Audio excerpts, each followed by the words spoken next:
ይህ አሁን ያለንበት ስፍራ የታላቁ ቤተ መቅደስ ግራውንድ ነው ያለነው። ወደ ታች እንወርዳለን። ይህ ደግሞ ከግሪክ ሀገር የተላከ ታላቅ ስጦታ ነው። ኒቆዲሞስና ታላቁ ቅዱስ ዮሴፍ የጌታችን የመድኃኒታችን የኢየሱስ ክርስቶስን እንግዲህ መግነዙን ከገነዙ በኋላ የተደረገውን ስርዓት የሚያሳይ ነው። እያንዳንዱ ነገር እዚህ ላይ የተቀመጠውና ከግሪክ ሀገር ለታላቁ ንጉሠ ነገሥት አጼ ምኒልክ የተላኩ ይህ ማስታወሻ ድንቅ ነገር ይዟል። ስለሱ እናወራለን። ይህ ከጀርባ የምትመለከቱት በነጭ እብነበረድ በግዝፍና ተቀምጦ የምንመለከተው ሰው በምድር ላይ 1000 ዘመን ቢኖር ታላላቅ ስራዎችን ቢሰራ ነገር ግን የጌታችን የመድኃኒታችን የኢየሱስ ክርስቶስን የመጨረሻዋን የትንሣኤ ድምፅ እስከምንሰማ ድረስ እንዲህ እናርፋለን። በሀገር ላይ ብንኮራ ታላላቅ ስራ ብንሰራ ጸጥ ባለ ቦታ ላይ የእግዚአብሔርን ድምፅ እስከምንሰማ ተኝተን እንጠብቃለን። አልሞቱም፣ አንቀላፍተዋል።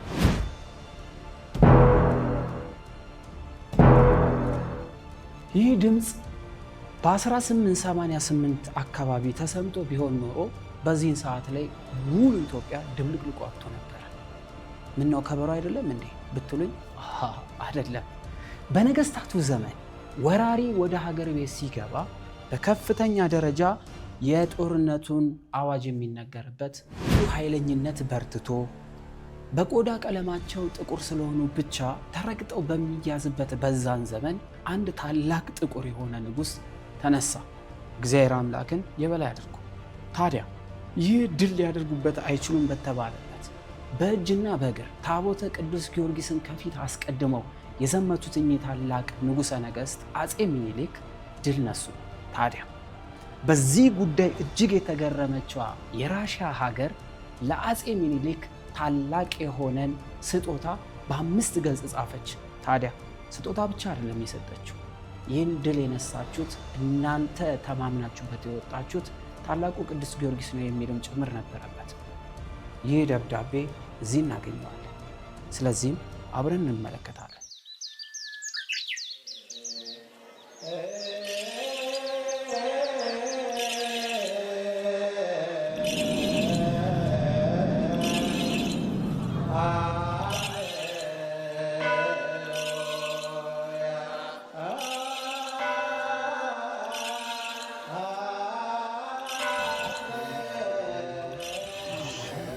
ኃይለ ሥላሴ አባት ራስ መኮንን እየሰጧቸው ቁልፍ ማለት ስልጣን ነው። የሐረርጌ ጃርጎት ሾማቸው ማለት ነው። ራስ መኮንን በየሄዱበት የማሸነፍ ድል ማድረግ ጸጋ የጦር መሪ ናቸው። ከእግዚአብሔር የተሰጣቸው ሀብት ስለሆነ በዛ ተደስቶ ምኒልክ የሐረርጌ ጃርጎት ሾማቸው። ሹመትን ያገኙት በሳቸው ነው ማለት ነው። ምኒልክ ናቸው ሾማቸው። ያው ሙስሊሞቹ ግንባራቸው መሬት አስነክቶ በክብር ሲቀበሏቸው፣ ኮርነር ላይ ደግሞ በቀይ ቀለም የተጻፈ ነገር አለ። ከተቀመጠው ሰውዬ ወዲህ ዛፍ ነገር አለች። እሷ አጠገብ በአርኪቴክቱ ጀርመናዊ ነው። ስሙ ሄልሞት አሽሮት ይባላል። ዶች በሌ ይላል። ከታች ፍርማውን አለ። ይህንን ኢንጂነሩ እሱ ነው ማለት ነው። መሐንዲሱ የሰራው ይሄን መሐንዲሱ። ኢንጂነሮቹ አልማኖች፣ ህንዶች፣ እስራኤላውያን፣ አርኪቴክቱ ደግሞ ጀርመናዊ ነው። ይሄ ጃንሆይ የሚያስቀድሱበት ኃይለ ሥላሴ የሚያስቀድሱበት ቦታ ነው። ጃንሆይ ከላይ ዘውዳቸው አለ። እኛው ደግሞ ንግስት ሳባ ወደ ሰሎሞን ጋር ሄደች። ንግስት ሳባ ወደ ሰሎሞን ጋር ሄደች። ይሄኛው ማለት ነው። ከዛሬ 3000 ዓመት በፊት የተከናወነ ታሪክ ነው። ያው ይሄ ሰሎሞን ጥበብ ለማየት ነው ሄደችው።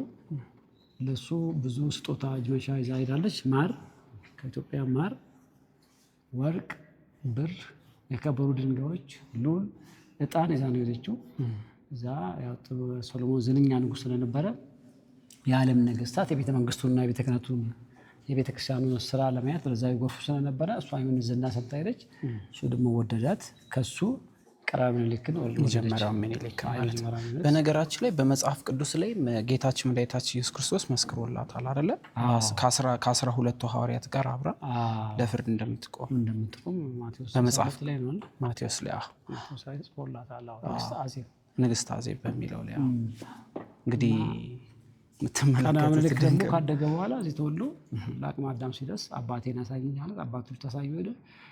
ያው መልካቸው ስለሚመሳሰል የእስራኤል መሳፍንትና መኳንንት ተሰብስበው እኛ ለሁለት ንጉሥ አንገዛም፣ አንተ ንጉሥ እሱ ንጉሥ ልጅ መልካቸው ስለሚመሳሰል እሱን አንግሰው ወደ እናትህ አገር ላኩ። እሱ ደግሞ ምን አለ? ሶሎሞን ደግሞ እሺ፣ ነገር ግን ልጅ ነግሶ ሲሄድ አጃቢ ያስፈልገዋል ብሎ አይሄድም። በነገድ 1000 ሰው ታዋጣላችሁ አላቸው።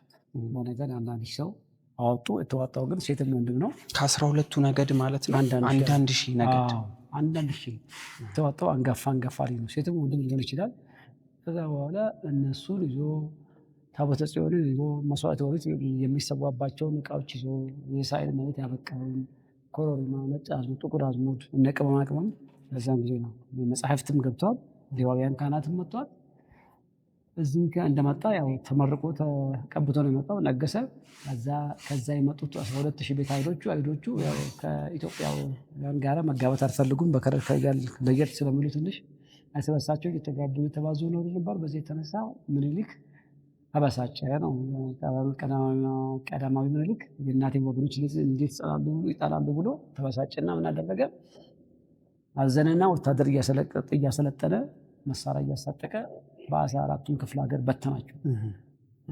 ሴቱም ባንዱ ወንዱም ባንዱ የመጡት አንጋፋ ነው። ከሁሉም ቤተሰብ የመጀመሪያው ማለት ነው። ሴትም ወንዱም ሊሆን ይችላል የመጡት። ከዛ በ14ቱ ክፍለ ሀገር በተናቸው። ወንዱም ባንዱ ግን ለምሳሌ ሴቶቹን ጎንደር አደረሰው ከሆነ ደግሞ ወንዱን ወለጋ፣ ሐረር፣ ጅማ እያመሳጠለ ማለት ነው። ከዛ በኋላ ለባለባቶቹ ለሀገረ ገዢዎቹ ትእዛዝ ይተላለፋል። ሰው ስለሚያገሉ ከዚህ ሀገር እንዳይወጡ ተብሎ ያው ሰውም አለቃቸው መንገዱን የማያውቁትም ከኢትዮጵያ ሕዝብ ጋር እየተባዙ እየተራቦ ነው ቤተ አይሁዶች። ስለዚህ አሁን ኢትዮጵያውያኖች ከነገደ እስራኤል ጋር የደም እንትን ቅልቅል አለ። ሰለሞን ክብሌዲስ ሚክስ ነን፣ በቃ ተቀላቅለናል።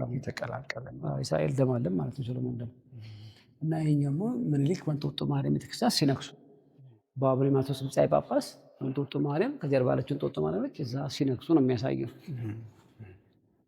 የሚያሳየው። ያው እንግዲህ በ1882 ጥቅምት 5 ቀን ኢትዮጵያን ዩኒፋይ ያደረጉት ምኒልክ አፄ ዮሐንስ ካረፉ በኋላ በፊት የሸዋ ንጉስ ነበሩ።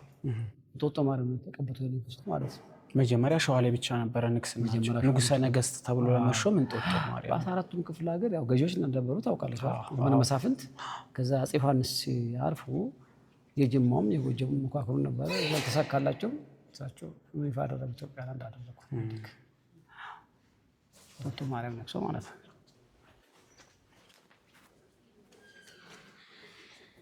ጣራውን አያችሁት? ጣራው የተሰራው ከአንድ ወጥ እንትን ማለት ከበረሃ ነው የመጣው ድንጋዩ።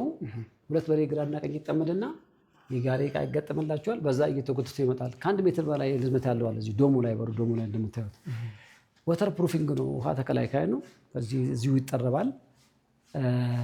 እዚህ ግቢ ውስጥ ሆኖ ነው የሚሰራው። ከዛ በኋላ ውሃ ጉድጓድ ተቆፍሮ ውሃ ይሞላልና 3 ቀን ውሃ ውስጥ ይፈተናል። ድንጋዩ እየተዘፈዘፈ ውሃ ይመጣል አይመጣም ተብሎ ነው የሚፈተረው። ውሃ ከመጠጣ አይሆንም። ውሃ በማይመጣ ድንጋይ ነው የሚሰራው። ባዛልት ይባላል። ከዛ የስንዴ ዱቄት በሀገር ውስጥ በብዛት ይቦካል። የኖራ ዱቄት ደግሞ ከእስራኤል ሀገር ይመጣል እስከ ጅቡቲ በመርከብ ከጅቡቲ በባቡር ይመጣል። ባቡር ያስገቡት ምኒልክ ናቸው። ከዛ ደግሞ የኬሚካሎች አሉ የሚያጠበቅ ኃይል አላቸው። ከእስራኤል ሀገር ይመጣሉ፣ ይቦካል። አንድ ላይ ጉድጓድ ተቆፍሮ 6 ወር ይቦካል። ከዛ ሲቦካ ስቲክ የተደረገ የተጣበቀ የተሰራው ምንም አይነት ፌሮና ሲሚንቶ አልገባም። ምንም የለውም ይሄ ምንም። ስለዚህ እነዚህ አሁን የምናያቸው የመስመሮች ክፍሎች ምናምን የተጣበቁበት ናቸው። ያሱ በጣም ትንሽ ነው መስመሩ። የዶሮ እንቁላል ዶሮ በቤተ መንግስት ይረባ ነበር በዛን ጊዜ። አስኳሉን ተጠቅሞበታል። የሰጎን እንቁላል አስኳሉን እየቦኩ ተጠቅሞበታል። በሮቹ ደግሞ ሲደግሙ 3-4 ዙር ከመጡ በኋላ ታርደው በጳጳስ የተባረኩ ወታደሩ ህዝቡ ይመገባቸዋል። በዚህ መልኩ ነው 10 ዓመት የፈጀው። ምንም አይነት ማሽነሪ የለም። በዛ ጊዜ ፑል ብቻ አለ ወደ ላይ ድንጋይ የሚጎትት በገመድ ተደርጎ እንጂ ያ ነገር የለም። እንጨት አቁሙ ምናምን በገመድ መጎተት ነገር። የዚህ የድንጋይ ዘሩ ከየት ነው የሚመጣው? ኢትዮጵያ ውስጥ ከረርና ከለገጣፎ ከረርና ከለገጣፎ። የረር የምንለው ምስራቅ ላይ ያለው ከመሬት ተፈልፍሎ እየወጣ ማለት ነው። ምኒልክ ደግሞ አሉ። እቺ ኮከቧ እዛ ላይ ያለችው የዳዊትና ሰሎሞን ማህተም ነች። ኮከቧ ስታምፕ ነች። ዳይነስቲው ሰሎሞናዊክ ዳይነስቲው ደግሞ ከእስራኤል ሀገር ወደ ኢትዮጵያ መግባቱን ታመለክታለች። በግራ እጃቸው ዓለምን ካርታ ይዘዋል። በቀኝ እጃቸው በትረ መንግስት ይዘዋል። ቶፑ ላይ ሁለት መላእክት ለንጉሱና ለንግስቲቱ ዘውድ ሲጥሉላቸው ያሳያል። ይሄ ጸጉሩ የአንበሳ ጸጉር ነው። አንበሳ ደግሞ ምስል ላይ ይሳላል። አንበሳ ደግሞ ቤተክርስቲያን አስተምሮ ምሳሌ ያለው ውጭ ላይ ስትገቡ አንበሶች አይታችኋል። በየማዕዘኑ ሁለት አንበሶች አሉ። በዓታን ከአዲስ አበባ አድባራትና ገዳማት ልዩ የሚያደርጋት ዙሪያዋን በአንበሳ ትጠበቃለች ነው። አንበሳ በቤተክርስቲያን አስተምሮ ምሳሌ ያለው የይሁዳ አንበሳ የሚባለው ኢየሱስ ክርስቶስ የድንግል ማርያም ልጅ ነው። ይሁዳ አንበሳ ይባላል። እሱ ይሁዳ ነው። ከቤተ መንግስትና ከቤተ ክህነት የሚወለደው እመቤታችን በአባቷ ከቤተ መንግስት ከነ ዳዊት ከነ ሰሎሞን ዘር ነው። በእናቷ ደግሞ ከሊቀ ካህናቱ ከኢያቄምና ከሐና ዘር ስለሆነች ጌታም ከዛው ዘር ነው የሚወለደው፣ ከእሷ ነው የተገኘው። ስለዚህ የይሁዳ አንበሳ የሚባለው ኢየሱስ ክርስቶስ የድንግል ማርያም ልጅ ነው። ከዛ ቀጥሎ ደግሞ ይሁዳ የሚባለው ደግሞ ያዕቆብ 12 ልጆች አሉት፣ ወንድ ልጆች ማለት ነው። ያዕቆብ ይስሐቅ ነው፣ ይስሐቅ የአብርሃም ልጅ ነው። ያዕቆብ 12 ወንዶች ብቻ ማለት ሴቶችም አሉ። ወንዶቹ 12 ናቸው። ከ12 ልጆች መካከል ንግስና የተሰጠው ይሁዳ ለሚባል ክህነት የተሰጠው ሌዊ ነው። አሁን የይሁዳ ዳይነስቲው ወደ ኢትዮጵያ መግባቱን ያመለክታል። ከማን ጋራ? ከዘፈርስት ጋራ፣ ከቀዳማዊ ምኒልክ ጋራ፣ ከንግስት ሳባና ከንጉስ ሰሎሞን ልጅ ጋራ ከዛሬ 3000 ዓመት በፊት ወደ ኢትዮጵያ መግባቱን ያመለክታል። ሌላው ደግሞ አንበሳ ነገስታት ባሉበት በዘውዳቸው ላይ ይቀርጻል። ዘውድ ላይ በዚህ ላይ በዙፋናቸው ላይ ይቀርጻል። ግራውንድም አለ ኃይለሥላሴ ዙፋን በግድግዳቸው ላይ በአጥራቸው ላይ ሁሉ ምልክት ነው የሚሆነው። ምስሉም ይሳልበታል፣ ሀረጉም ይሳብበታል። ምሳሌነቱ ደግሞ የአሸናፊነት፣ የአልባገኝነት፣ የጀግንነት ነገስታትም አሸናፊዎች ናቸው። አንበሳ ደግሞ የዱር አራዊት ንጉስ ነው። ከመታም ይሰብራል። ንጉስም ወንጀልና ከቀጣ ሰማይ የታረሰም ንጉስ አይከስም ነው። አንበሳ በመንፈስ ቅዱስም በወልደ እግዚአብሔርም ይመሰላል። የቤተክርስቲያን ጠባቂ ነው ነው። ይሄኛው ያው ግራና ቀኝ ክራውኖች አሉ። ጀርመናዊ ሰዓሊ ነው የሰራው። መሀል ላይ መስቀል ነው። ነገስታት የሚጸልዩበት ቦታ ነው። ነገስታት የሚያስቀድሱበት ቦታ ነው። ቤተክርስቲያኑ የተመሰረተው ቤተመንግስት ግቢ ነው። በዚህ በኩል በኋላ ደርግ ለሁለት ተከፈለው እንጂ ከደርግ በኋላ ለሁለት የተከፈለው እንጂ ቤተመንግስት ግቢ ነው። አጥሩም በሩም አልፋቸው መጣችሁት የምኒልክ ቤተመንግስት ነው። ምኒልክ ኪዳንዬ ነው ያሰሩት። ይሄን ደግሞ ንግስት ናቸው ያሰሩት። ዋናው ለአፄ ምኒልክ ለስማቸው መጠሪያና ለአጽማቸው ማረፊያ ነው ቤተክርስቲያኑ የተሰራው። የሚመሰገንበት እግዚአብሔር ነው። የሚገለገልበት ህዝቡ ነው። የነገስታት ፕሮፊታቸው ደግሞ ምንድን ነው? በኪዳኑም በሰዓታቱም በቅዳሴውም በማሌቱም በእያንዳንዱ የአገልግሎት እንቅስቃሴ ስማቸው ይጠራል። ነፍሳቸውን ማድረግ የተባለ ስማቸው ይጠራበታል። ጽኑ ነበሩ ማለት ነው። በሃይማኖታቸው ጠንካሮች፣ ሀገር ከመምራት ጋር አያይዞ የሃይማኖት ጥንካሬ ነበረ። ኢትዮጵያ ዳባን እሳት መሃሏን ገነት አድርጎ ያቆዩ በጦር መሳሪያ ሳይሆን በጸሎት በኪዳኑ በሰዓታቱም በቅዳሴው እየተገኙ ይጸለዩ በጸሎት ነው። ንግስት እንደሆን ሲያስቀድሱ ቤተክርስቲያን ሲጸልዩ ልባቸው በላና ላይ ይንጠባጠባል አሉ። አስጀምረኝ ነው ቤተክርስቲያኑ እንዳስጀምርከኝ አስጨርሰኝ ነው እንዳልኳችሁ። በዛ ጊዜ ማሽነሪ የለም የሚራዳ በሰው ጉልበት ነው የሚሰራ ማለት ነው። እና በዚህ መልኩ ደግሞ ነገስታቱ ሃይማኖታቸው የቀና ዘመን ተሻጋሪ ስራ ሰርቶ ያለፈው በአይን የሚታይ እንደምታዩት እነሱ በሰሩት ቤተክርስቲያን የምንገለገለው በእጅ የሚዳሰስ ምኒልክ ከ10 ቤተክርስቲያን በላይ ነው የሰሩት። አስሩ ነገር መቁጠርም ይቻላል። እንጦጦ ማርያም የነገሱት እዛ ነው። በ1882 ጥቅምት 5 ቀን በአቡነ ማቴዎስ ግብፃዊ ጳጳስ ተቀብቶ እንጦጦ ራገር ፒያሳ ጊዮርጊስ እሱ ደግሞ በስለት ነው የተሰራ። ወደ አድዋ ሲዘምቱ ምኒልክ ታቦተ ማርያምና ታቦተ ጊዮርጊስ ነው የዘመቱት። ተስለው በሰላም ከተመለስኩኝ ይቺ ኪዳነ ምሕረት ጸሎት ቤት ነበረች። ታቦት አለባት እዚህ ታቦት አስገባለሁ አሉ። ፒያሳ ጊዮርጊስ ደግሞ ትንሽ የሳር ጎጆ ነበረች። እሱንም በካቴድራል አሰራሉ አሉ። ከዛ ታቦተ ማርያምና ታቦተ ጊዮርጊስን ቀሳውስትን አሸክሞ ሄዱ። ተስለው ዳዊት እየተደገመ ውዳሴ ማርያም እየተደገመ በየሄዱበት ድንኳን ይተከላል። ማረፊያ ወንበራቸው አድዋ ዘመተ መጣ እዚህ ግራውንድ ውስጥ አለ። እዛ ሲደርሱ ጦርነቱ የተካሄደው የካቲት 3 ቀን ነው። በቅዱስ ጊዮርጊስ ዕለት ከሌሊቱ 11 ሰዓት ተጀመረ። ከቀኑ 6 ሰዓት ተጠናቀቀ። ማነው የተዋጋላቸው? ቅዱስ ጊዮርጊስ ነው የተዋጋላቸው። ቅዱስ ጊዮርጊስ ነው። ከዛ ቅዱስ ጊዮርጊስ የኢትዮጵያ መከላከያ ነው። ያው ከዛ በታች የኢትዮጵያ ሕዝብ ቅዱስ ጊዮርጊስ ይወደዋል። ስለዚህ ያው ቅዱስ ጊዮርጊስ ከዛ እንደመጡ ታቦት አስገባው ምኒልክ። ፒያሳ ጊዮርጊስንም 8 ዓመት ሰሩ። ከዛ እሳቸው ሲያርፉ ንግስት ወደ ስልጣን ሲመጡ ንግስት አስጨረሱ። ይሄ ምንድን ነው? ይሄ ግራውንድ ነው። እዚህ ውስጥ ያለው የንግስታት መቃብር እና ከውጭ ሀገር የተበረከቱላቸው ስጦታዎች ስለዚህ አሁን አብዛኛው ሰው ከላይ ያለውን ነው እንጂ የውስጠኛውን አብዛኛው የኢትዮጵያ ሕዝብ ግን ያውቀዋል። ይመጣሉ ይጎበኛል። እያስታወቀ ስለሆነ ይመጣሉ። ያው እንግዲህ ብዙ ግን ያው ይናል የቅርስ ማየትና የመጎብኘት ልምድ የለውም የኢትዮጵያ ሕዝብ። ነጮች ከውጭ ሀገር መጥቶ ስንት ባህር አቋርጦ ሲጎበኙ ያው አብዛኛው አሁን በፊቱ ይሻላል ፍሰቱ ትንሽ በሚዲያም እያስተዋወቅን ከድሮ ጨምሯል አሁን። ስለዚህ ካለማወቅ ግን አይመስሎትም? አሁን ለምሳሌ ትልልቅ ገዳማትን እየሄዱ የሚጎበኙ የኢትዮጵያን ሕዝብ እዚህ መሀል ከተማ ላይ እንደዛ አይነት ነገር አለ ብሎ አለማወቅ ያውቃል፣ መኖሩ ያውቁታል። ግን ያው እንደው ቅርስ ማየት ልምድ ብዙም የለም እንጂ እንዳለ ያውቁታል። ነጮች በዚህ ታድሏል። ገርማቸዋል። ባለፈው አንድ አሜሪካዊ ወጣት ነው መጥቶ በዚህ በጥቅምት ወር ነው ገና 40 ዓመት አይሞላም። ኢትዮጵያ 62ኛ ሀገር ነች ሲጎበኝ ማለት ነው። ተመልከቱ ምን ያህል አንደኛ ኢኮኖሚካሊ የታደሉ ናቸው፣ ሀብት አላቸው። ሁለተኛ ደግሞ ጊዜ እየሰጡ እንዴት እየዞሩ ዓለምን እንደሚጎበኙ። የእኛ ግን እዚሁ ካሳንቺስ ሆኖ እዚሁ 4 ኪሎ ሆኖ የማያውቅ ሰው አለ። ያው የኢትዮጵያ ታሪክ ነው፣ የምኒልክ ታሪክ ብቻ ሳይሆን የኢትዮጵያውያን በሙሉ ታሪክ ነው። የተሰራው ደግሞ በኢትዮጵያውያን ገንዘብ ነው። ስለዚህ የሀገር ቅርስ ነው ማለት ነው። አሁንም ይህ ቪዲዮ ወደ እናንተ የሚደርስ በመላው ኢትዮጵያ የምትገኙ ኦርቶዶክሳውያን እህት ወንድሞች በጠቅላላ ይህ መሀል አዲስ አበባ 4 ኪሎ የሚገኘው የእመቤታችን የቅድስት ድንግል ማርያም በዓታ ለማርያም ገዳም ነው። ወደዚህ በመምጣት ይህን ድንቅ የሆነንና ለሁሉም ሕዝብ ይፋ መሆን የሚገባው ማሳወቅ የሚገባን ይህንን ታላቅ ገዳም መጥቶ መጎብኘት ታሪክን ማወቅ ብቻ ሳይሆን መሰረታችንን ማወቅ ነው። አሁንም ጉዟችን ይቀጥላል። ከላይ ካለው ሰርቪስ ወደ ታችኛው እንወርዳለን። አብራችሁን ተጓዙ።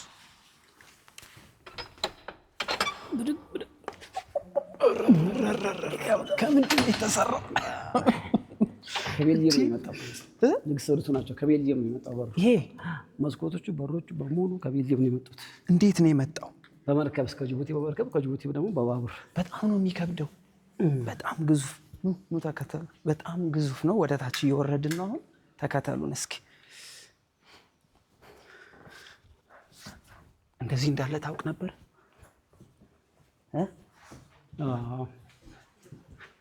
ይሄ ሌላ ነገር ነው የምናየው አሁን እያየን ያለ ነው። የሚደንቅ ነው። ተከተሉኝ። የመድኃኒታችን ኢየሱስ ክርስቶስ ምስሉ ነው። ይሄ 1924 ከግሪክ ሀገር ንግስት ቤተክርስቲያኑ አሰርቶ እንደጨረሱ ቤተክርስቲያኑ 10 ዓመት ፈጀ። ዝናቸው በዓለም ዙሪያ ተሰርቶ ስለነበረ ከግሪክ ሀገር የተበረከተላቸው ሽልማት ነው። ይሄ ጉድ ፍራይዴይ ነው። ጌታችን መድኃኒታችን ኢየሱስ ክርስቶስ በዕለተ የደረሰበት ጸዋትወ መከራ የሚያሳይ ነው። ዙሪያውን ደግሞ ኢንስትሩመንቶች አሉ። ጌታን ለመስቀል አይሁዶች የተጠቀሙባቸው መሳሪያዎች አሉ። ይሄ ጉጠትና መዶሻ ነው። ጦርና ሰንሰለት ነው። ውሃ ጠማኝ ባለ ጊዜ መራራና ከርቤ ጃንና ቪንጋር ይሄ ሐሞትና ከርቤ አፉ ላይ ጨምቁበት ነው። ይሄ ደግሞ መሰላል ነው። አክሊለ ሦክ አለ። ይሄኛው ደግሞ ለመስዋዕት የሚሆን ስንዴ ዘለላና የወይን ዘለላ ነው። ይሄ ደግሞ መታጠቢያና ማስታጠቢያ ደግሞ ጲላጦስ ከደሙ ብሎ እጁን የታጠበበት መታጠቢያና መታጠቢያ ነው። ዛሬም በቅዳሴ መካከል ላይ ቀሳውስትና መነኮሳት እጃቸውን ይታጠባሉ። የበደለ ክሶ ይቀማ መልሶ የተጣላ ታርቆ ንስሐ ገብቶ የሚምጣ ነው። ቂም በቀል ይዛችሁ አትምጡ ነው። ይሄ ደግሞ ኢየሱስ ናዝራዊ ንጉሥ አይሁድ ይላል አረንጓዴው ጥቅስ። ይሄ ደግሞ አልፋና ኦሜጋ አልፋና ኦሜጋ ፊተኛውና መጨረሻው። ፊትም ዘመን አይቆጠርለትም፣ ወደኋላ ቅድመ ዓለምም ነበረ፣ ማዕከል ዓለም አሁንም ያለ፣ ከዛ ከዓለም ፍጻሜ በኋላም ከእስከ የማይባል ይኖራል ነው። ኤቨርላስቲንግ ነው። ልክ ቅዱስ አትናቴዎስ እንዳሉት ከአይምሮ በላይ ማለት ነው። በአጠቃላይ ከአይምሮ በላይ ነው ጌታችን እና ዘመን አይቆጠርለትም። የተለበሰው ከተልባ የተሰራ ልብስ ነው። የተቀበረው በአዲስ መቃብር ነው። በ3ኛው ቀን ተነስቶ በ40ኛው ቀን አድርገዋል ነው። ከፈሩ ሁሉ ራሱ ግሪከኛ ጽሑፍ ነው የተጻፈው። ይሄ ከስር ያሉት ራሱ ግሪከኛ ጽሑፍ ነው። ይሄ ደግሞ አፄ ምኒልክ ናቸው። አፄ ምኒልክ ብዙን ስራ ነው የሰሩት። አፄ ምኒልክን የመሰለ መሪ በኢትዮጵያ ውስጥ ይገኛል ብዬ አልገምትም እኔ። እና 10 ቤተክርስቲያን አሰርቷል። እንጦጦ ማርያም፣ እንጦጦ ራጉኤል፣ ፒያሳ ጊዮርጊስ፣ አዲስ ዓለም ማርያም ደግሞ ተቀያሪ ቤተመንግስታቸው ነው። በዚህ በወለጋ በአምቦ መስመር 40 ኪሎ ሜትር ላይ ትገኛለች። ተሰርቶ ካለቀ በኋላ ነው ለእኔ ይቅርብኝ ለእመቤቴ ይሁን ብሎ መርቆ ሰጡ። ከዛ ተባርቆ እመቤታችን ታቦት ገብቶበት እየተገለገለ ነው። እኔም ሄጃቸዋለሁ። ከዚህ ቀደም ልዩ ልዩ ቅርስ አለ። በጣም ደስ የሚል ሙዚየም አላቸው። ሰገነታቸውም አለ እና ታሪካዊ ቦታ ነው አዲስ ዓለም ማርያም እና ከአዲስ ዓለም ማርያም ደግሞ ስትመጡ መናገሻ ማርቆስ መሀል ላይ አለ። ድሮ ከግብፅ የሚመጡ ጳጳሳትና የሚያርፉበት። ከዛ መታችሁ ደግሞ እዚህ ሆለታ ኪዳነ ምሕረት ካምፕ ውስጥ ነው፣ ማሰልጠኛ ውስጥ ነች። እዛም ቤተመንግስታቸውም አለ። እዛም ብዙ ቅርስ አለ። እቺ እዚህ ያለችው ኪዳነ ምሕረት ግቢ ገብርኤል ያው ከቤተ መንግስት ታቦቱ በግል የሚጸሉበት ነበር። ምንድን ከዛ ወጥቶ ነው እዚህ ግቢ አዛዥ አማኑኤል ይባላል። ከቤተክርስቲያኑ በታች ግራንድ ፕላስዋን አሁን እየታደሰ ነው። ከቤተክርስቲያኑ ጋር ተያይዞ ግቢ እሱ ነበር አዛዥ አማኑኤል የሚባለው። የእሳቸው አማካሪያቸው እንደራሴያቸው ነበረ። ቅዱስ ገብርኤል አይራቀኝ ጠባቂ ነው ብለው እሱን ቀበና ማሉት ተቀያሪ ቦታ ሰጥቶት ቅዱስ ገብርኤል ሲሰራ አፄ ምኒልክ ድንጋይ እያቀበሉ ነው ያሰሩት። ራሳቸው እዛ ቤተ መንግስት ውስጥ ያው ወታደር ትንሽ እያሳመመ ስላስቸገራቸው ንጽህና ስለሚወድ ማለት ነው። በዛ ነው ታቦቱ ከዛ የወጣውና እዚህ የተሰራ ማለት ነው። ግቢ ገብርኤል ለምትባለ ታቦቱ ከቤተ መንግስት ስለወጣ ነው። እና የመጀመሪያ የመኪና ሹፌር ከዚህ ከአዲስ ዓለም መኪና አውቶሞቢል መኪና ያበረሩት የነዱት ምኒልክ ናቸው። በካሜራም ፎቶግራፍ የተነሱት እሳቸው ናቸው። መሳፍንትና መኳንንቱ የሰይጣን ስራ ውጤት ነው ብሎ ሲፈሩ እሳቸው ናቸው የተነሱት። ቴሌፎን ያነጋገሩት። እንደገና ደግሞ ባቡር ከጅቡቲ እስከ አዲስ አበባ ባቡር፣ ኤሌክትሪሲቲ፣ ቴሌፎን፣ መኪና፣ ሆቴል፣ ሆስፒታል፣ ትምህርት ቤት፣ ድራማ፣ ቲያትር፣ ፖስታ፣ ካሜራ ያስገቡት እሳቸው ናቸው። ሌላው ደግሞ ዳኞች ፍርድ ሲፈርዱ ዙፋን የዘረጋ ነበር ይባላል። ምኒልክ ፍርድ ይሰማሉ። ፍርድ ይሰሙና በትክክል ከፈረዱ አፕሮፍ ያደርጋሉ፣ ያጸድቃሉ። ካልሆነ ደግሞ ፍርድ ጎደለ፣ ድሃ ተበደለ ብሎ እንደገና እንዲታይ አቅጣጫ ያመላክታሉ። ምኒልክ በፍርድ አዋቂነታቸው አባዳኛው ተብሏል። በርህራሄያቸው ደግሞ እምዬ ምኒልክ ተብሏል። ብዙ ስራ የሰሩት አሉ። ምኒልክ አንኳር ነው እንጂ ምኒልክ የሰሩት ስራ ተቆጥሮ አያልቅም ነው። ንግስትም በጣም ጸሎተኛ ነበሩ። ባህታዊ መናኝ ነበሩ። አባታቸው ካረፉ በኋላ በምናኔ ነው 13ቱን ዓመት የኖሩት። ሌሊት መጥተው ረጅም ሰዓት እዚህ በጸሎት ያሳልፋሉ። ዳዊት ተምሯል። ወጣት በነበሩ ጊዜ ዳዊት በጊዜ ይደግማሉ። እዚህ መጥተው ይሰግዳሉ፣ ወርሺፕ ያደርጋሉ። ሲጨርስ ዞዲቱ ሆስፒታልን ራሳቸው ናቸው ያሰሩት። ብዙ ቤተክርስቲያን ያሰሩታል፣ ብዙ ትምህርት ቤት ያሰሩታል። ሲጨርሱ ደግሞ ጉልላቱ ላይ ወጥቶ 4 ዕቃ ቤቶች አሉ። ዙሪያውን ብዙ ቅርሶች አሉ። እዛ ፊታቸው ወደ ምስራቅ መልሰው ብዙ ህዝብ ከታች ሆኖ በእልልታ እየተቀባበሉ እግዚአብሔርን አመስግነዋል። አነሳስተህ ስላስተማርከኝ አስተምረህ ስላስፈጸምከኝ ብሎ ፈጣሪያቸውን አመስግነዋለሁ። ለምን ያለ እግዚአብሔር ፈቃድ ሰው ምንም ነገር መስራት አይችልም ነው። እቴጌ ጣይቱም በጣም ከፍተኛ ተሳትፎ ነበራቸው በጦርነቱ። ጣሊያን ኢትዮጵያ እንደወረረ ለምኒልክ ምን አሉ? ምንም አይነት ከጣሊያን ጋር አንደራደርም፣ በምንም አይነት መሬት ቆርሰን አንሰጥም፣ እውቅናም አንሰጥም። በቃ የሚያዋጣን አንድና አንድ ነገር ብቻ ነው፣ እሱም መዋጋት ብቻ ነው ያለብን ብለው በጀግንነት አድዋ ድረስ ግንባር ሄደዋል። ሴቶችም አብረው እያስተባበሩ ስንቅ እያዘጋጁ እዛ ሲደርሱ ደግሞ ዲዛይነር ናቸው እቴጌ ጣይቱ። ወንዝ ወደ ጠላት ወረዳ የሚፈሰው ወንዝ እያስገደቡ ግድብ እየሰሩ የጣላት ጦር በውሃ ጥም እንዲጎዳ አድርገዋል። ስለዚህ ከፍተኛ ተሳትፎና ጀግንነት፣ ሴት ጀግናና ሴት አርበኛ የንግስት አርበኛ ናቸው ማለት ነው። እቴጌ ጣይቱ ጎበዝ ናቸው። በጣም አዝማችም ጭምር ነበር። በጣም ጀግና ናቸው። ይሄ ማርበሉ የመጣው ከፈረንሳይ ሀገር ነው። እስከ ጅቡቲ በመርከብ ከጅቡቲ በባቡር ነው የመጣው። ያው እንግዲህ እዚህ ዲዛይኑ ውጭ ነው የተሰራ። በፒስ ገብቶ ነው እዚህ የተቀጣጠሙ። ተገነጣጥሎ ነበር የገባው። ያኛው ደግሞ አድዋ ዘምቶ የመጣ አፄ ምኒልክ ዙፋናቸውና ከሎሚ እንጨት የተሰራ ነው። ይሄኛው ሲሄዱ እያረፉበት ሲመጡም እንደዛው አድዋ ዘምቶ የመጣ ምኒልክ ዙፋናቸው ነው። ይሄኛው ደግሞ አቡነ ማቴዎስ ግብፃዊ ጳጳስ አፄ ምኒልክን ቀብቶ ያነገሷቸው አቡነ ማቴዎስ ግብፃዊ ጳጳስ ናቸው። ያረፉት እዚሁ ነው ያረፉት። በ1919 ዳር 5 ቀን ነው ያረፉት። አጽማቸው በክብር እዚህ ውስጥ ነው ያለው። ይሄ ደግሞ ፎቶግራፋቸው። ይህኛው ደግሞ የኃይለ ሥላሴ ታናሽ ወንድማቸው ደጃዝማች ይልማ ይባላሉ። የደጃዝማች ይልማ ልጅ ልዕልት ወርቅ ይልማ በ1946 ዓ.ም ከግሪክ አስመጥቶ ለባታ ያበረከቱት ምስል በግሪክኛም ጽሑፍ አለው፣ በግዕዝም ጽሑፍ አለው። ይህ ስዕል ዘወሀበታ ልዕልት ወርቅ ይልማ ለቅድስት ባታ ከመጥኩና መድኃኒተ ሥጋውን ውስጥ 1946 ዓመተ ምህረት ይላል። ጌታ እመቤታችንና ክርስቶስ የፋሉበት ጎልድ ከለር በእጅ የተሰራ ማለት ነው።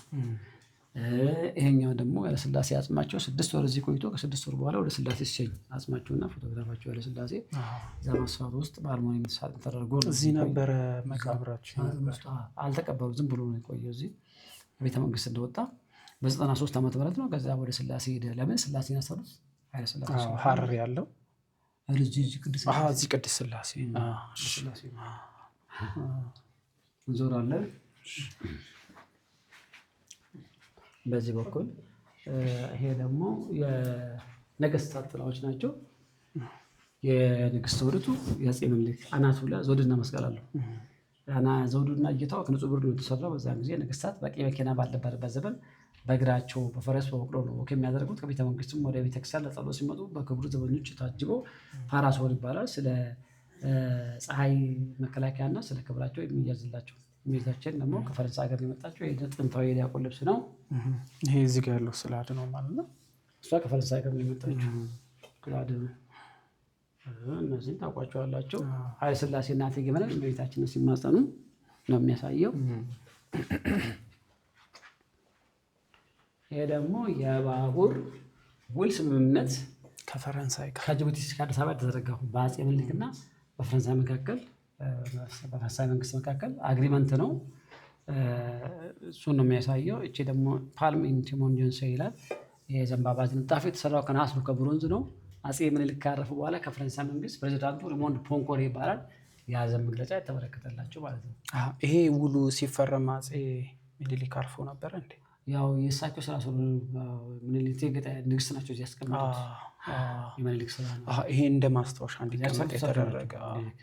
ምኒልክ ተሰርቶ አብቅቷል እንጂ ኦልሬዲ እንትኑ ባቡሩማ አልቋል። ግን የእሳቸው ስራ ስለሆነ ንግስት ናቸው እዚህ ያስቀመጡት። ስታት ካቦች የአፄ ምኒልክ የተጌጣቸው የንግስት ዘውዲቱ። ይሄ በብር የተለበጠ ከበሮ ደግሞ አለ። በብር ዲኮር የተደረገ ፕሌት እንደሆነ በብር እላዩ ላይ የአክሱም ሐውልት፣ የዳዊት ኮከብ፣ የአንበሳ ምስል፣ የነገስታት ፎቶግራፍ፣ የነገስታት ዘውዶች አሉበት። ይሄ ከበሮ የሚወጣውና የሚገለገልበት ታኅሳስ 3 ቀን ነው። ታኅሳስ 3 ቀን ደግሞ ሁለት ነገሮችን ነው የምናስታውሰው የምናስበው።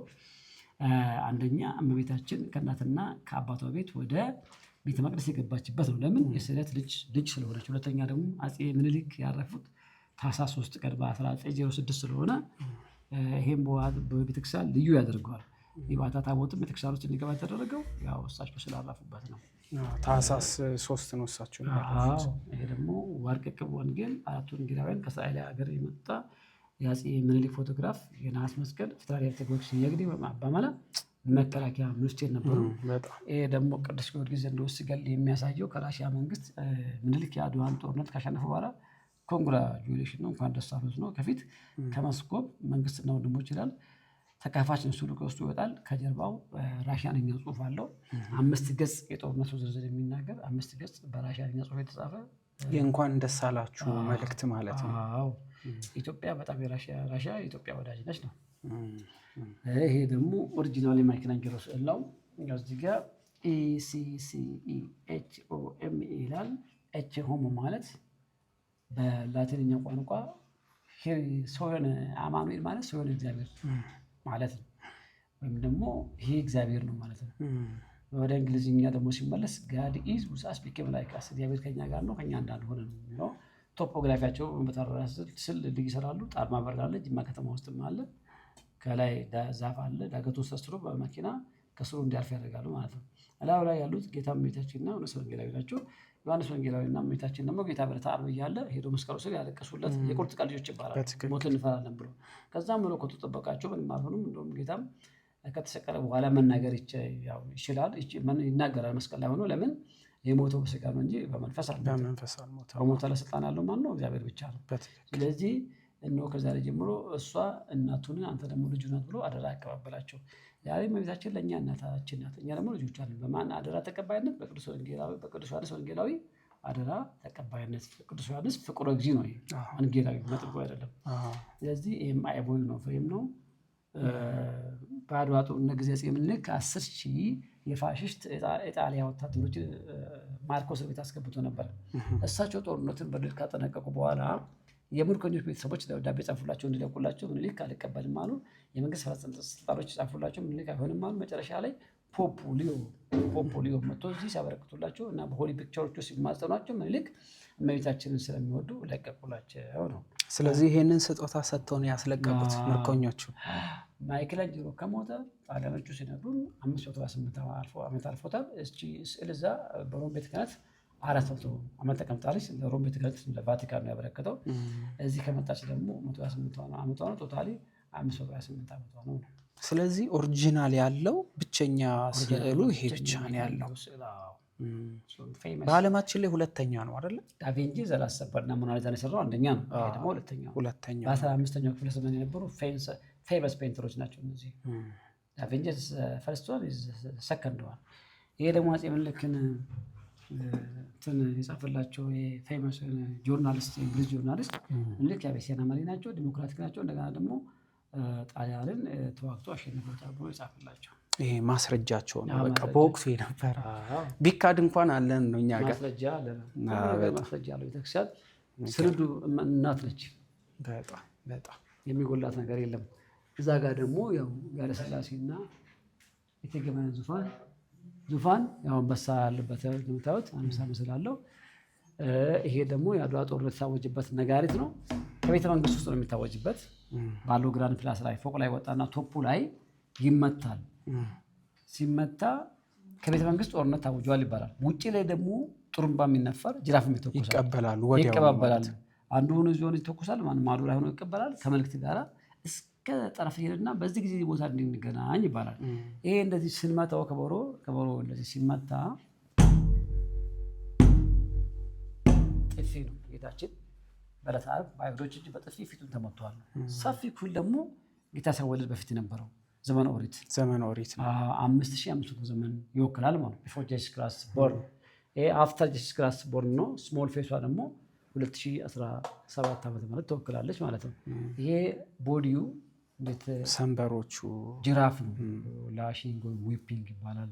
6666 ጊዜ ተገርፏል። ከተገረፈ በኋላ ደግሞ ቀዩ ደግሞ ምንድነው? ደም ነው። ጌታችን ሙሉ ሰውነቱ ደምቷል ነው። እንደገና ደግሞ ውስጡ ደግሞ ጠጠሮች አሉ። ትናንሽ የድንጋይ ጠጠሮች አሉ። 3 የአብ የወልድ መንፈስ ቅዱስ ከበሩ ደግሞ ከአንድ ወጥ እንጨት መሰራቱ ደግሞ 3ቱ ሥላሴዎች አንድ እግዚአብሔር። ይሄ ደግሞ ጅራፍ ነው። በገመድም አስሮ ጎትቶታል በዕለተ ዓርብ። ደግሞ መግነዝም ነው። እሷ ደግሞ የኃይለ ሥላሴ ልጅ ነች። ፀሐይ ትባላለች። የተማረችው እንግላንድ ነው፣ ኦክስፎርድ ዩኒቨርሲቲ። የመጀመሪያ ኢትዮጵያ ነርስ ነች። የሞተችው ያረፈችው በ22 ዓመት ዕድሜዋ ነው ያረፈችው በ34 ዓመተ ምህረት። በ34 ዓመተ ምህረት ደግሞ ጃንሆይ በስልጣን ላይ ነበሩ። ሥላሴ ደግሞ ቅድስት ሥላሴ ተሰርቶ አላለቀም። ቅድስት ሥላሴ ያለቀው በ36 ስለሆነ በጃንሆይ ትእዛዝ የንጉሥ ልጅ ስለሆነች አጽሟ በክብር እንዳልፍ ያው ተደርጓል በጃንሆይ ትእዛዝ። ይሄ የአፄ ምኒልክና እቴጌ ጣይቱ ዙፋን ነው። እነዚህ ብራና መጻሕፍቶች አሉ። ኦልድ ቴስተመንት፣ ኒው ቴስተመንት፣ የጌታ አስተምሮ፣ የመላእክት አስተምሮ፣ የጻድቃን የሰማዕታት አስተምሮ ሁሉ አለ። ብራና ነው። በእጅ የተጻፈ ነው። በብራና ቀለም ተዳምጦ ብራና ተቀርጾ ብዕር ተቀርጾ የተሰራ ነው። ምንም ማሽነሪ መጽሐፍ እዚህ ውስጥ የለበትም። እና አስፈላጊ ሲሆን ይወጣና የነገስታት ፍታት አለ። አሁን ምኒልክ በዓመት አንድ ጊዜ ይፈታል። በየወሩ በየቀኑ የሚጠራ ስማቸው ታኅሳስ 3 ቀን ነው ያረፉት። ንግስትም መጋቢት 4 ቀን ነው። በዛን ጊዜ ይወጣና ይደገምበታል። ስለ ነገስታት ክብር ይደገምበታል። ይሄ ብርሃናው ሲያልቅ ደግሞ እትሙ ይቀጥላሉ። እንደገና ደግሞ ቢፎር ኢስተር ዋን ዊክ ከትንሣኤ በፊት ፓሽን የፓሽን ግርፋቱን እናስባለን። ሕማማት በዛን ጊዜ ፓሽን ዊክ ይወጣና አፕስትሬት ላይ ብዙ ሊቃውንት ተሰበሰባሉ። ይደገምበታል። ዳዊት ይደገምበታል። እያንዳንዱ ድርሳናት ገድላት ወጥቶ ይነበባሉ ነው። ነገስታት ፎቶግራፍ በትናንሹ በትላልቁ ኃይለ ሥላሴ ግርማዊ ቀዳማዊ ኃይለ ሥላሴ እቴጌ መነን ባለቤታቸው፣ ንግስት ውድቱ የአፄ ምኒልክ ልጅ ንግስተ ነገሥታት ውድቱ ግርማዊ ዳግማዊ የአፄ ምኒልክና እቴጌ ጣይቱ ብጡል ወራሪ ኢትዮጵያ የአፄ ምኒልክ ባለቤት ናቸው። ዘውዶች አሉ፣ የብር ጽዋዎች አሉ፣ የስጉር እንቁላል አለ። የስጉር እንቁላል ቤተክርስቲያን አስተምሮ ያው ምሳሌ ያለው ፎቅ ላይ ወደ 20 እንቁላሎች የሚሆኑ አሉ። ይሄ ደግሞ አንድ ዱነ ሳምፕል እዚህ የተቀመጠው የስጉር እንቁላል ጥንት በቤተክርስቲያን አስተምሮ ምሳሌ ያለው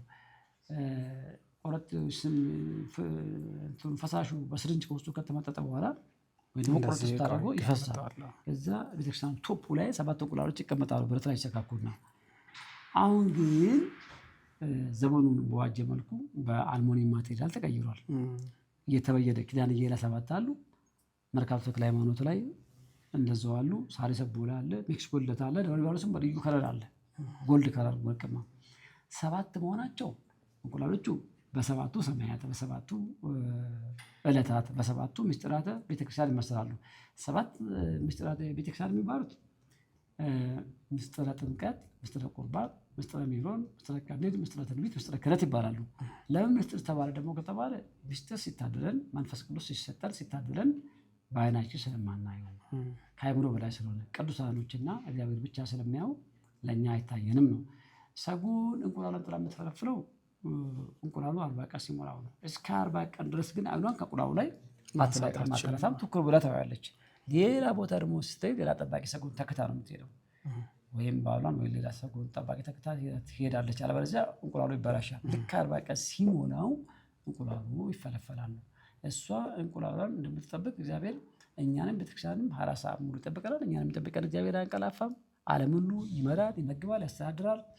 ዋቴቨር እኛ ለምሳሌ የበላነው እንድንውጥ በሰላም አኝከን እንድንውጥ መራቃችን ትን ብሎ እንዳይገለን እንቅፋት መጥቶ እንዳይገለን ለሊት ደግሞ ስንተኛ በተኛንበት ቦታ ደግሞ ተህዋሲያኖች መጥቶ እንዳይተናኮሉ እንዳያጠፉ በባቡርም ብንሄድ በመኪናም ብንሽከረከር በአየርም ብንበር እሱ የእጅ ስራ ነው። ግን ማነው ይጠብቀን? እግዚአብሔር 24 ሰዓት ሙሉ እግዚአብሔር ይቆጣጠረናል፣ ይጠብቀናል። ሐዋርያ ቅዱስ ጳውሎስ ወደ ዕብራውያን ሰዎች በጻፈው መልእክቱ በምዕራፍ 4 ቁጥር 13 ላይ እኛም በሚቆጣጠር በዓይኖቹ ፊት በእግዚአብሔር ዓይኖች ፊት ማለት ነው ሁሉ ነገር የተራቆተና የተገለጠ ነው። ምንም የተከደነና ሽፍን ነገር የለም በእግዚአብሔር ፊት።